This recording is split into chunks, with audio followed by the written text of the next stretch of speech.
I'll be remembered, but will you? Bill McDonald's the baddest that I would turn to. CEO with the shit that's a dope motherfucker. He'll always win, there's no going under. The top of the crown resting on his head. The beast is alive, he'll never be dead. If he dreamt before, bring it back to life. Push harder for it, let us survive. Show courage and strength, it's okay to be scared, but don't let it stop you, always stay prepared. Bill Showman School, they're just not beginning. Winners fucking win, losers talk about winning. Welcome to the Bearded Beast Show. My name is Bill, and I am the Bearded Beast. Wow, the weekend, boy, it's gone already. But we don't wish away 5 days just to get 2, right? Every fucking day is the weekend. We do things that we enjoy so much that every day is the weekend, right? I just got done firing up my Porsche, listening to that engine rumble, and I'm pretty fired up. So let's talk about ways to manage your time. If you feel like you live for 2 days, you wish away 5, that's pretty sad. You feel like, oh, I lived for the weekend, felt like it was just Friday night, now it's time to go back to work. Don't live like that. There are so many ways to structure and organize your time, so much that I feel it can confuse people on what they should do. Then they fall into the same bad habits when it comes to managing time, which leads them to consistently complain about how they have no time. How many people do you hear, I have no time?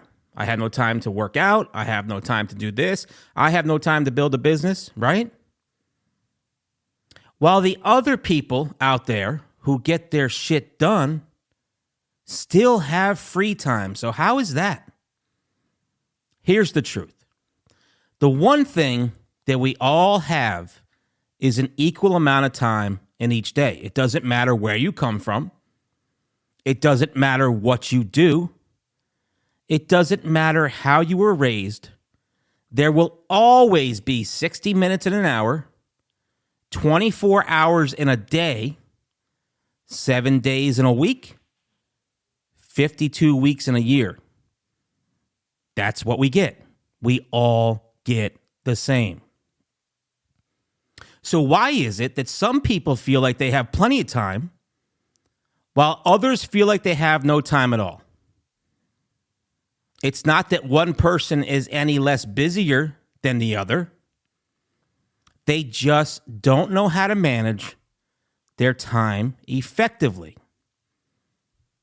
So managing your time in an effective way. People come to me and ask me all the time, how do you have time to accomplish everything you do? Look, I get it. When we have 1,000 things coming at us at once, it can be hard to decide what the priority is and how to handle it. It can feel like you're a prisoner to time.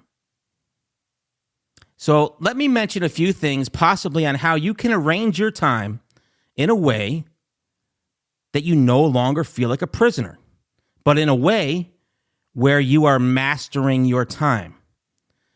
Make sure you avoid this. Don't fall into the trap. People with no concept of how to control time that is available to them fall into the same trap. They wake up, they go to work, they go home, they play with their kids for a couple hours, they lay on the couch and watch TV, only to complain how they have no time. This is how average people use their time.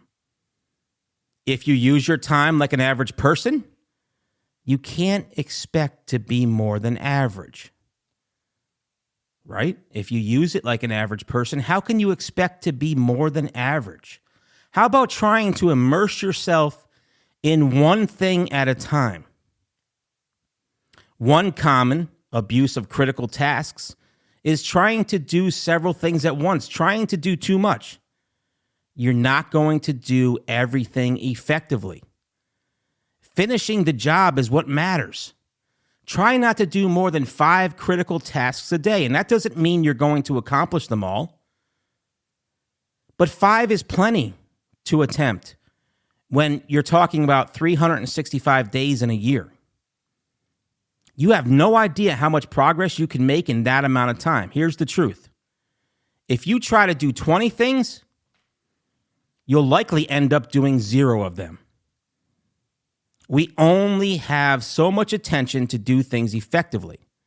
So when you try to do 20 things instead of 5, you end up dividing your attention between 20 things, and it ends up with a super sloppy result.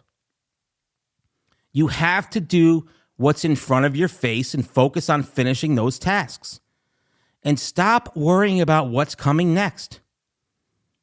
Doing a little with a whole lot of effort is far better than doing a lot with minimal effort.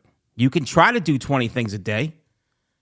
For the first 3 days, you'll probably get a lot done. But by day 4, you're going to be burned out already because you're not able to get everything done. Remember that your actions are cumulative, a cumulative effort over time. Doing 5 things a day is designed to build your confidence in a very effective way. If you can get 3 out of the 5 done, you've won the day. If you win more days than you lost during the week, you win the week. If you win more weeks than you lost, you win the month.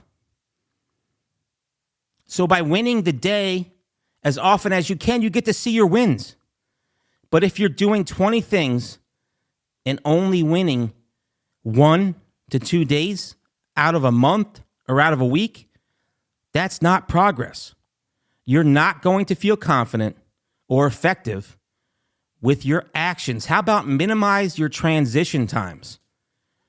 When you move from one task to the next, there's going to be transition time. That's just the way it is. There's no way around it. But if you want to make the most of your time, you have to do whatever you can to minimize this time. You need to minimize your wasted time. Here is an example. If you're driving across town to meet someone, take the quickest route. And think about what you could do in the car to knock out some other responsibilities. Do you have some calls you can make? Can you listen to a self-development podcast such as the Bearded Bee Show? Use your time effectively. Minimize wasted time. When you have a meeting scheduled and it's supposed to be an hour, don't let it drag out for 3 fucking hours. You don't need to be a jerk or be short with people. You just have to set realistic guidelines and standards of what needs to happen, when it needs to happen, and in the correct amount of time it needs to happen. It's just effective. It's a way to stay organized, a way to stay on track, and a way to teach others this very, very valuable lesson, respecting your time, just as much as you respect theirs. All successful people pay attention to these details. Look at the time you spend on social media, for example. If you add it all up, you might have an extra 3 to 4 hours a day. What could you do with that time? We're becoming slaves to time and technology because it takes our attention away from the things we need to do to be successful. You have to learn to regulate it if you want to master your time. Last one, minimize meeting time. This is especially true in business, but it can definitely also apply to your personal life as well. You have to minimize the amount of time you're meeting and talking with other people. To be honest, a lot of meetings are completely unnecessary. Most of the time, the problem can be resolved with a simple email, a phone call, or even some back and forth text messages. It's really that easy. It will unlock a lot of extra time for you at the end of the day. Now, I'm not saying all meetings are a waste of time, but pay attention to what's being accomplished during these meetings. If the meeting isn't helping things moving forward, restructure the meeting or eliminate it altogether. I'll be remembered, but will you? Bill McDonald's the baddest that I would turn to. CEO with the shit that's a dope motherfucker. He'll always win, there's no going under. At the top of the crown, resting on his head. The beast is alive, he'll never be dead. If you dreamt before, bring it back to life. Push harder for it, let us survive. Show courage and strength, it's okay to be scared, but don't let it stop you, always stay prepared. Bill Showman School, they're just not beginning. Winners fucking win, losers talk about winning.